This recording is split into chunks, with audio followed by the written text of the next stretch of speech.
basement web show. I'm Olivia, also known as Olive Dragon 23, the person who runs this channel. This is... Oh, I'm Sarah. I'm her friend. I'm Allie. I'm the other best friend. Yeah, these are my two best friends in the entire universe, besides one of them who is living on the coast. So, yeah. And today...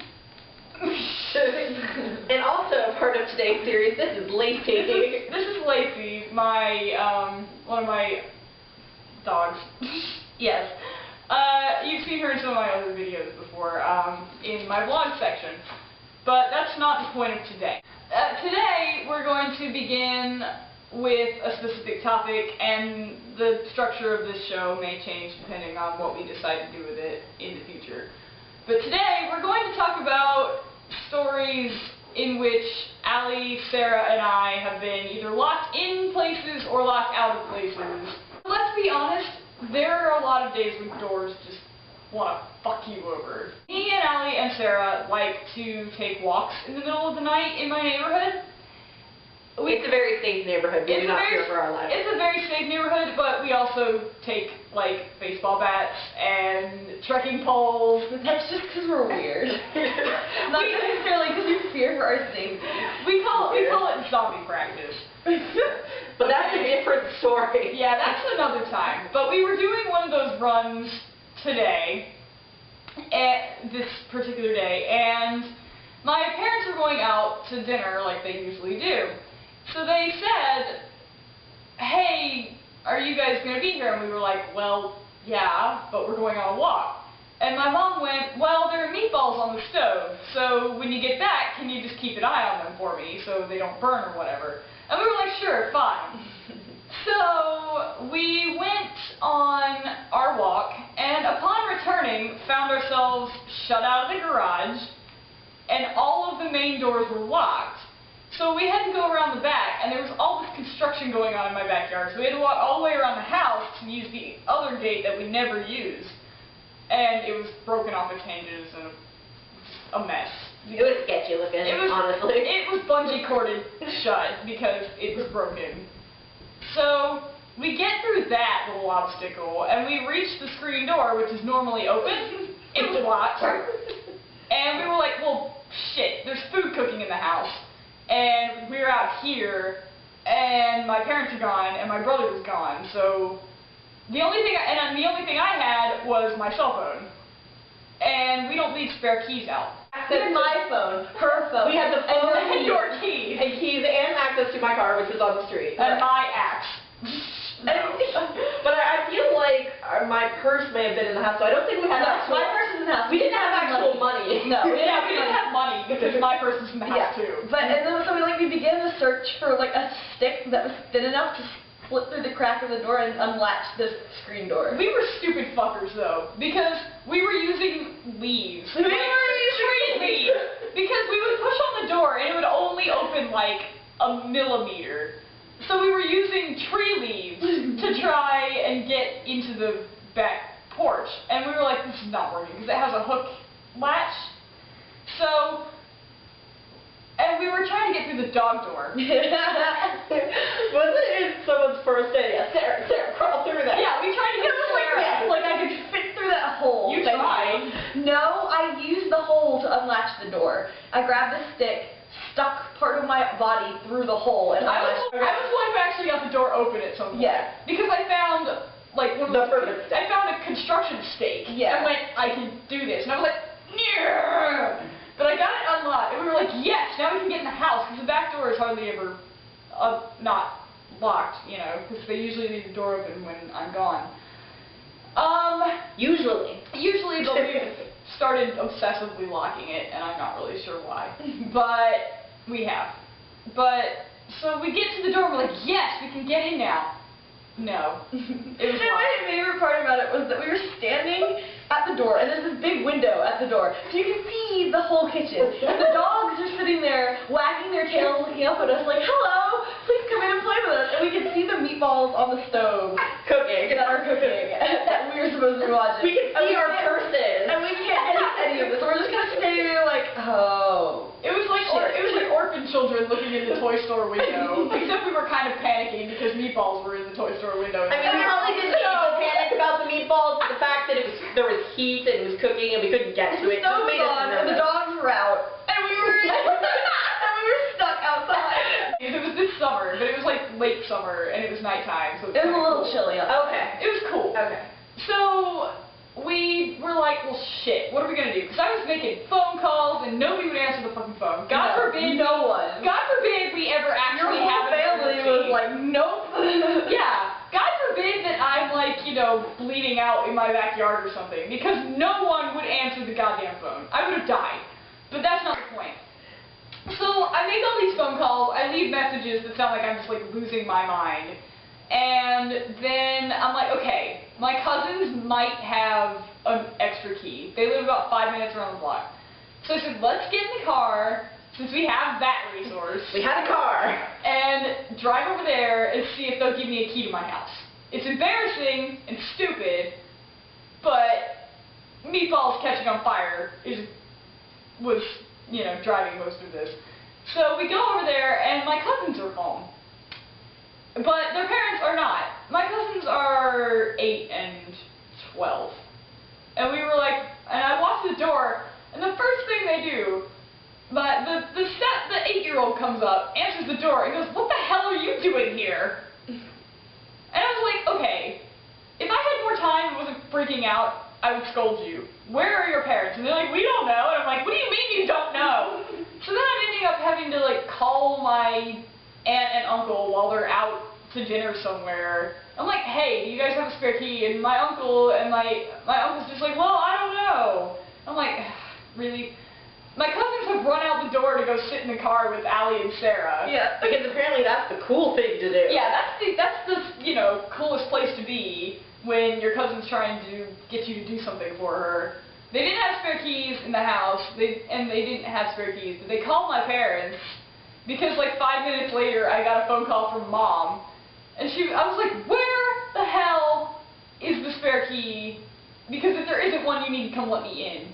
And she was just like, Olivia. I'm like, what? And she goes, there's a spare key. I left you one under the front door, Matt. So, should we talk about the time we got locked in a graveyard? Yes. Okay. Please talk about that. Okay. Sarah, What did you lead guys- on. It was your beach house area. I What can't did I dominate say? the Okay, conversation, so we went to the beach, I guess this was after we graduated high school, right? Yeah. So the summer after Oh, and Summer before and freshman. our old Of college. other friends, there used to be 4 of us in this group, was there. That sounds terrible. Every time you say it. It's not like she died. She just isn't our friend anymore. We don't really know what happened, but That's not relevant to the story. It's not relevant. She was locked in the graveyard with us. Okay. Yeah. So It was your mom. My mom was too. Okay, so we went to the beach. My mom didn't trust us going by ourselves and being in a house alone for a week, so she came with us. But she mostly like just stayed out of our way and made She sure we left us like alone. had food and money. But didn't do anything. no, well, serious. actually, we went grocery shopping. You insisted on buying an ass ton of ketchup. Okay, this has nothing to do with that. I'm sorry. That's not the point. Just shut up about the ketchup. Not We don't talk about my. I can stop anytime I want. Okay, so we Sorry. went to the beach, basically just post-graduation celebration. We went to the beach.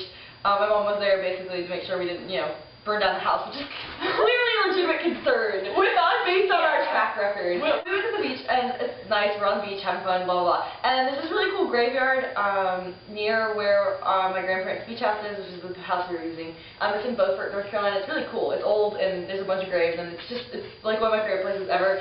So we were like, hey, we should go. But we had eaten dinner.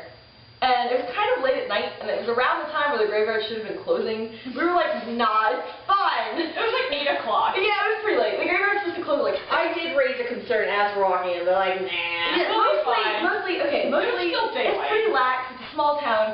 The gate was unlocked, so clearly it was okay for us. The gates were still wide open. It was fine. There's still some light. It was okay. So we went in. We wandered around. It's all cool. Apparently, the guy who is in charge of the graveyard, the caretaker of the graveyard, had been in, checked to see if anyone was there, decided that we weren't in there, and locked us in. It was a pretty big graveyard, and it Yeah. was dark, but still. It's a big graveyard. There's a lot of graves and trees that would obstruct his view of the entire place, and it was dark. But yeah, so we came back. Darkening. We came back to the gate we came in. There's two gates. There's two main gates and the side gate. We came back to the main gate we came in because we were just going to walk all the way through, but the gate on the other side was already locked, so we just came back to the main gate, and there was a massive padlock on it. We were like, well... It was a chick. I took a picture of it. Yeah. And we were just like, well... so we tried to look up, see where the side gate was, but it was dark, and no. So, no. So I had a brilliant idea of, like, this gate, this fence isn't too tall. I could probably get over it. It was like a 10-foot fence. And it was like spikes on top. Yeah, there were spikes on top. Yeah. It was an iron fence. Scary looking. But I was just like, I don't really want to sleep in a graveyard tonight, so I'm gonna try to hop the fence and go find the guy to let us out. And so, I wonder what would have happened if one of us had actually escaped. well, I was about to. I just hurt my crotch a little bit. So I started climbing the fence, and I get to the top, but like you're at that awkward part where you're not sure which way to go without busting your head open. Yeah. And I'm kind of just like sitting up there, like this is really painful, but I don't know how to get down. Yeah. That's when the guy, apparently the caretaker lives across the street, and he definitely saw me trying to get over the fence, and he thought I was breaking in, and I was like, no, you idiot. Trying to break You out. not see the fact that there are four people in this graveyard, and I am trying telling you to be careful. He's like, no, I'll unlock it. I'm like, dude, I'm not trying to break in, I'm just trying to get out. You locked us in here. And so, like, he lets us out, and we leave, and we're like, well, that was really dumb. pretty awful and embarrassing. I feel like he gave us a minor scolding, like, the sign said. He did. He was like, I checked out. Mostly, he was like, I checked. I didn't see anyone in there. Like, I called out. Where did you? Was there. Yeah, I called out. I was like, No, you didn't. where did you check? And did you just like? So it's our fault that you didn't see us in there, Yeah. and so you locked us in. Just scan it. Oh, we're good. Yeah, I don't believe that he called out if anyone in there. I don't believe it either. That's bullshit. Total bullshit. I didn't want to spend the night in that fucking graveyard. We almost had a Ghost Adventures moment. We almost had to Ghost sleep in that. Adventures. We almost had to sleep in that graveyard. Oh, they don't sleep. They don't. We could have done EVP sessions. We could have had a seance. We had a recorder. Try to call a spirit to us. Yeah. The first time I ever broke into somewhere was my own house, but I was 4 years old. Because I broke into your house when you were 4? Yeah, Oh my because God. my grandparents were taking care of us while my parents went out, and it was me and my brother. So I was 4 and my brother was 2. And like, I guess we had gone out to dinner somewhere, probably like Chick-fil-A or something, clearly age appropriate. But my grandparents came back and realized that they had locked us out. And I was like, don't worry guys, I know that the back window's unlocked. I'm sure that made my grandmother have nightmares forever about how It probably did. our back window's unlocked and terrorists are going to come in and kill us in the middle of the night, because that's just how my grandmother thinks. But I have this distinct memory. This might be one of my earliest memories. I have a distinct memory of my grandparents hoisting me up to this window so I could get in and unlock the door. That's hilarious.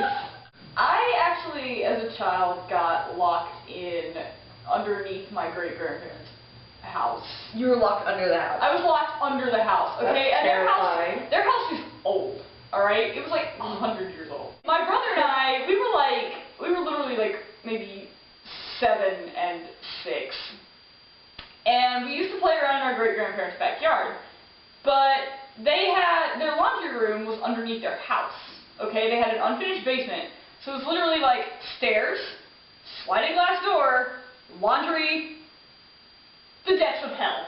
Okay? Even in the laundry room. It was under their house was like hell. And I mean a pitch dark hell of which there was no return. Okay?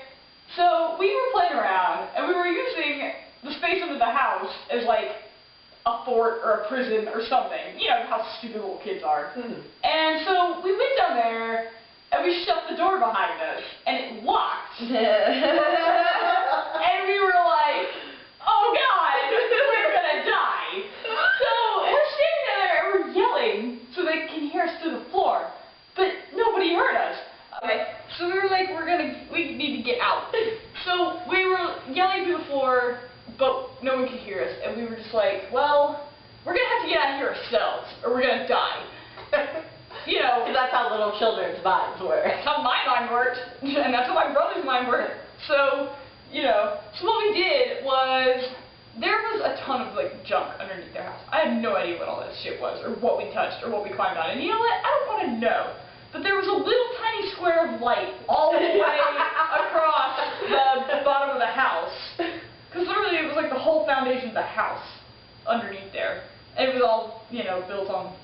top of this basement. And You mean hell? yeah, it was built on top of a pitch dark hell. So we said we're gonna have to climb to that little square of light. I don't know why they had this random little opening. It's like a real Dante's Inferno kind of story. It was! And no, literally, the side of their house next to the driveway had an opening that was maybe this big, okay? And there was a door in front of it most of the time. But for some reason, that day, it was open. Probably because it knew we were going to get our dumb asses locked underneath the house. So they said, we better open this or they'll just die down there. Because we were afraid there were rats down there or something. They probably were. There probably were. And I'm afraid of rats. So that didn't help. So we start crawling in pitch blackness. Because once you got away from the laundry machines, couldn't see shit. Gone. Just black. So we're gonna start crawling over ladders and I don't even know what. Like chairs, Questionable scrap metal, boxes. I don't know if there were even boxes down there. It was just stuff laying like horizontally. It felt like mountains to me and my brother. We had no idea. And we're like, are you still there? You know, we're trying to keep close to each other. We can't see anything. And then I'm like, okay. And when we finally got to that little window, we had to squeeze ourselves out of it. We were little kids and it was still almost too small. And we were like, we better be able to fit through that window. Because it looked really small from far away. It was pretty fucking small when we got close to it too. But we got out and we went back to the house. And we were like, why didn't you come save us? And they were like, we didn't hear you. And my mom was like, oh, I heard you, but I was on the toilet. So I couldn't come help you. It's like, I love you too. You're villainizing your mom in a lot of these stories. I did too. And I don't need to because my mom is a wonderful person and I love her to death. But, dear God, sometimes she just gets so spaced out. And I'm like, same. I heard you, but I forgot. Yeah, I heard you because the friggin' laundry room is right underneath the bathroom. So, I'm like, why didn't you come help us? And she was just like, well, I was on the toilet, so I couldn't help you guys. And then we were like, thanks, Mom. You know, we're 7 and 5 or whatever. And my dad just starts laughing at us. And my great-grandpa starts laughing at us and telling us we shouldn't go down there. I was like, that would have been good to know like an hour ago. We were at a gas station. My brother and I hit the... I guess my mom took me out of the car. I guess I had to go to the bathroom or something. We were on like a road trip, I guess. I barely remember this, but my mom talks about it all the time. And she took me out, and she was getting gas and whatever. And my brother's still in the car, and he's like 2. Okay? Brother's 2 years old. And it'd be fine, except he locked the doors, didn't know how to unlock the door. Okay? And my mom is trying to tell him through the window, you know, hit the button. And he's, you know, like a 2-year-old. And he thinks it's hilarious. Well, of course. Okay, he was laughing at my mom, and she's just like, you know, in a gas station, a 2-year-old locked in the car, and she can't get in. He like locked her keys in the car or something. And, you know, so my mom ended up having to call the fucking fire department to come break my brother out of the car. And then they like let him ride in the fire truck and shit. So he got rewarded for locking my mother out of the car. I guess it's 5th grade. 5th grade, our choir director. Okay, we went to a small private Episcopalian. Episcopalian school. The school remained nameless. For, you know, whatever. Legal reasons. You know, it's either, hey, you have to pick one or the other. Band or choir. And I was like, I have no musical talent whatsoever. Death or torture. I guess I have to sing. So choir it was. The choir director was pure evil. I Allie disagree. didn't mind her. Everyone else hated her. Well, My dad, she loved me. I got the award at the end of the year. I never had this chorus teacher because I came to this place in... This place. Hellhole. It wasn't that bad. Okay. Sometimes. Hey, it was anyway. Nirvana to me. Okay, So, go. choir director from hell. So, evil choir director. Mostly she hates me and my friend. I'm allowed to say her name? No. Me, Let me just call her Margaret. you know who I'm talking about? Yeah, Okay, me and my friend Margaret used to sit next to each other in choir because at this point in time we were both the tallest girls in the grade. Yes, they were. So we had to sit together because it was in the like rows of height, whatever. So we were always together, and literally this is the worst idea ever because we giggle all the time. Margaret is crazy. I was probably crazy too, it's fine. And literally our choir director was so pissed off with us. Like literally she just lived a life pissed off at me and my friend. That was her day-to-day status. Very nice. Looking back Your at it, diary today, I'm pissed off at Sarah. That was actually her diary. It might have been. I bet it was. So we got in trouble all the time. She's the reason I got my first ever lunch detention, I'm pretty sure. But anyway, I actually forgot the story at this point. No, I haven't. I got it back. She made it very clear. Like we had these performances around Christmas time that were like lessons and carols, so they were like a big deal. Because like people from the church there would Yeah, it was a ginormous. It was a big deal. It was terrifying. Like if you screwed that up, you were shamed. She adamantly told us, like 2 weeks in advance, every day for 2 weeks, remember to bring your choir binders home so you have your music the day that this is happening. Because I guess it happened on a Saturday or a Sunday, so all the school buildings except for the chapel were locked. Right. So we're all afraid of getting beheaded for leaving our choir binders in our lockers. So my dad says, hey, I can help you break into this building. And we were like, what? He was like, seriously, come with me. So we went around Wait, like, how many of you were there? There were at least like 6 or 7 of us who forgot our choir binders. And like, there was no way we were going to be able to Why was your dad like leading around a herd of you? Because we were all like, Dad, this woman's going to kill us. And he's like, well, let's go break into the school. Let's go break into school. So he let us around the side of the building with the older, like, the normal doors on the school. Regular ass doors. Like house doors on the school. And he was like, here's how you break into a door with a credit card. And he taught like 6 or 7 10-year-olds how to break into a door. Can you teach me that someday? Yes, I will. I love it. With a credit card. I promise I'm not going to break into anyone's house. We walked through. Just in case I ever need to break. We walked through one of the English teacher's classrooms, into the hall, to our lockers, grabbed our choir binders in, went back out, and my dad was like, well, let's figure out that this is unlocked later. And we just closed the door behind us and went to the chapel where we did our lessons and carols and, you know, didn't get beheaded. There you go. Because we broke in and got our choir binders out. You know, I think I actually remembered to take my choir binder home. Just saying. Yeah, you were one of the ones who my dad taught how to. Were you in chorus that year? Oh, yeah. Yeah, everyone was. Everyone who can't play a musical instrument At least they were was stuck with the special kids in choir. Hey, choir is a special thing. Yeah, but see, we were friends back then. Even though we were in the same advisory, and they had us all go around in a little advisory group for some reason. Yeah, we were the only class. Oh, yeah, we're 10. They can't let you just wander The off only the road. classes we had not with our advisory was gym and choir and art. Oh, gym. Gym. Actually, gym was still their advisory, but it was combined with someone else's advisory too. Yeah. Double team it. Double team that hole. Oh, This is when my parents were in Canada, and I was staying alone at my house. And so I had just come back from who knows where, and I parked out in my driveway. And this was back when I had a car that had manual locks. oh, God. I remember that car. I had gotten into the habit of, you know, you always had your keys in your hand, and when I got out of my car, you know, I pushed down the little, like, knob, and then my car, that's how my car was locked, and that was good. And so I get out, and I think I picked up one, so I have, like, you know, a McDonald's bag, a backpack, you know, a lot of other stuff, and I'm walking towards the door, and I'm like, well, where are my keys? And then I figure out, I think I just locked them in the car. And so, one, that's bad enough. 2, my house key is on that. So now I cannot get into my car or my house. Wonderful. And, oh, by the way, my parents are in a different country. So I think what happened is, luckily, I still had my cell phone. So I called my dad and was like, Daddy, I'm sorry.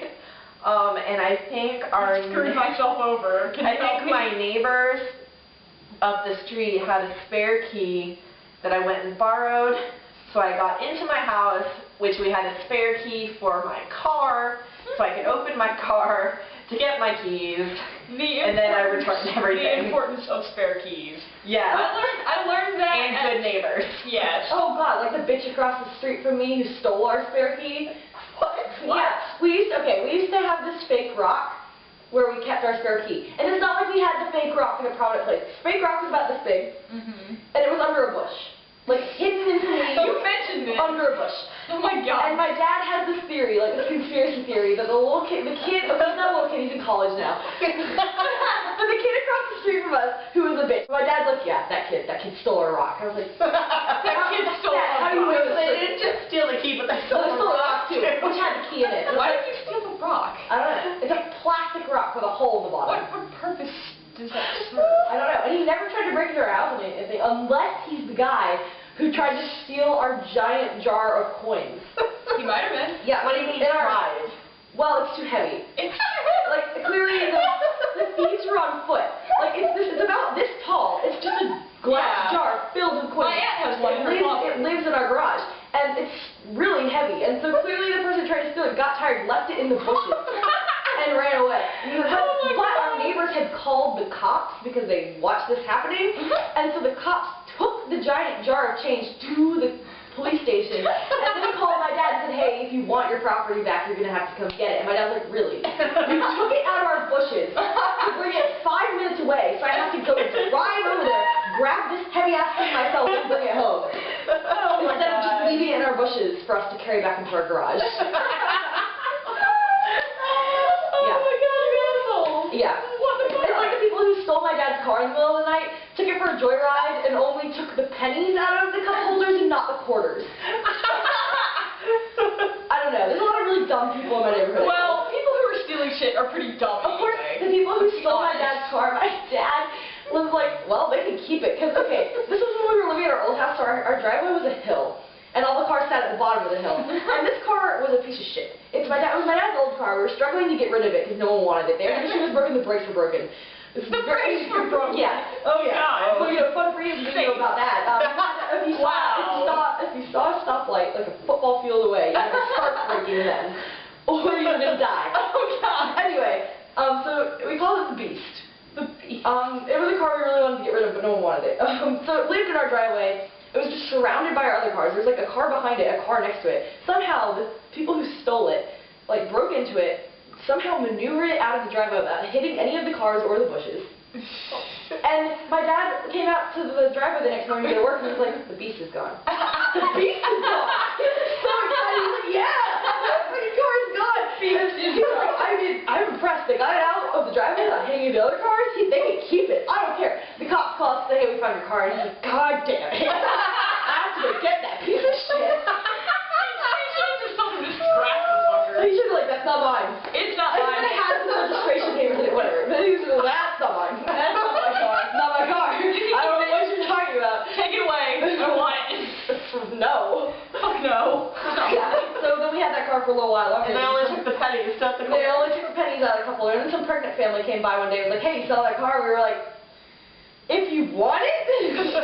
Oh, God. So we fixed the brakes before we gave it to a pregnant lady. I hope so. We did. Thank you. Yeah. So everyone who steals stuff from us was just really dumb.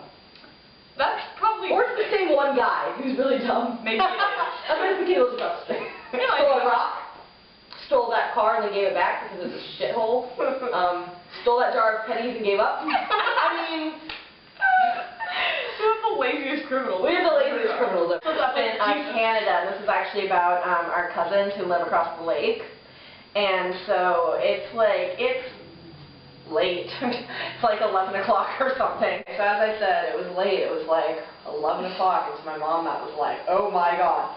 So she, you know, she answers... Who dare disturb my slumber? You know, so she answers the phone like, what? You know. Hello. And then she just is like, oh, okay. Turns out my cousins across the bay had, they'd driven up from Toronto with the kids, and they had forgotten or lost the key, and so they couldn't get into their house, and they have these tiny kids, but they're able to get into their boathouse. So my cousin boats across the bay. You know, we go down to our boathouse, we give him the key, and he boats back, and they're able to get into their house. This is so random. And they were really happy because they didn't have to break a screen or a window to get into their house. Every time I use the downstairs guest bathroom at our house, I think I'm locked in. Oh, that have you used that door? Okay. And you start to get this fancy feeling, but then it Because opens. the doors, you have to basically just slam your whole weight against it. I've had doors Well, I like think it's that. pull, it's in. So you have to lean back a lot. It Lean sticks. back. But like it wasn't at first it wasn't a problem, but I guess like the house settled a little bit, the door kind of went crooked or something, and I don't know. Like I always fear for my life when I'm in that bathroom. Like, oh wait, what if this is the one time that it doesn't let me out? But there's a window in that bathroom, so I think I can totally climb out of it. That's good. Speaking of like immortal terror of being locked in somewhere, Chick-fil-A. They have those huge-ass industrial freezers, right? Are they the kind that they lock from the outside? Yeah, the big steel doors. Yeah, those. So, where I worked at Chick-fil-A, it was my first job when I was 16. Okay, so it was like everyone who had been working there for 1,000 years, and then me. And I had no friggin' clue what was going on. So, they would always send me into the freezers to get stuff. They'd be like, we need more water bottles, so you can go get them. Well, first of all, these freezers are supposed to open from the inside. Like, so if you do get shut in, you can get out, so you won't catch hypothermia and freeze to death and die, because they are really freaking cold. So, first of all, the fact that they're sending this skinny 16-year-old girl, who's like 5'6", to go and get giant heavy water bottles off the top shelves of these things, and they were heavy. So there'd be like 20 water bottles in one thing, and I'm like, oh god! Because I would have to Spider-Man up icy shelves. Ice-covered metal shelves above a tile floor with this huge thing. I'm like, I'm gonna die. This is how I die, is with this water bottles. And, you know, but I lived in an immortal terror whenever I would go back there that someone was gonna shut me in. Because they can open from the inside in case somebody breaks in, you can barricade yourself in there, whatever. But they'll automatically lock if you shut them. One of them was fine and had the inside lock. The second freezer, the outside lock was broken. It would still lock, but the way they were doing it was with a screwdriver through the holes that used to be the handle. And so even if you wanted to, the inside lock would not work. You could not get out if you got shut in there. And so every time they sent me in that freezer, I was like, please, nobody shut the door. Nobody shut the door. Nobody shut the door. Because the people in the kitchen did not speak English. And no one would hear me if I started beating on that steel door. Nobody would fucking hear me. And nobody would have missed me because I'm a new kid. They couldn't remember to give me breaks, much less... You know, eventually they probably would have needed something for the freezer. I don't know if it would have been in time. I don't know if it would have been in time. Because to prevent your fatal... To prevent me from, like, losing a hand or something. Because I got bad circulation anyway. True, you'd be, like, down I would, like, at least have lost, like, a hand or something. Because I'm so sensitive to cold. But somebody almost did lock me in there once. Because it was like, one of the Mexican ladies just noticed the door was open and was like pushing it shut. And I'm like, oh god, no, wait, I'm in here, please don't put the screwdriver in and make me die. It's just, god, so many things about that job. But that was just like one of the worst. I was like, I'm gonna die. I'm gonna get shut in the freezer and die. And no one's gonna find my body. Because nobody cares that I'm here. They would use your body as a chicken tender. They probably would. Oh, God. I don't know. You're not revealing the secret. I never know. Wait, are there secrets? No. No, you're not. I'm just saying you Are there secrets though? I'm not telling anybody like a recipe or anything. Are there know. secrets? Do you know secrets? Do I know secrets about Chick-fil-A? Do you know secrets? But it's not yours anymore. Now it's her water. do you know secrets that you're not allowed to tell us? No, it's fucking Chick-fil-A. What kind of Well, secrets could it Harris possibly Teeter. have?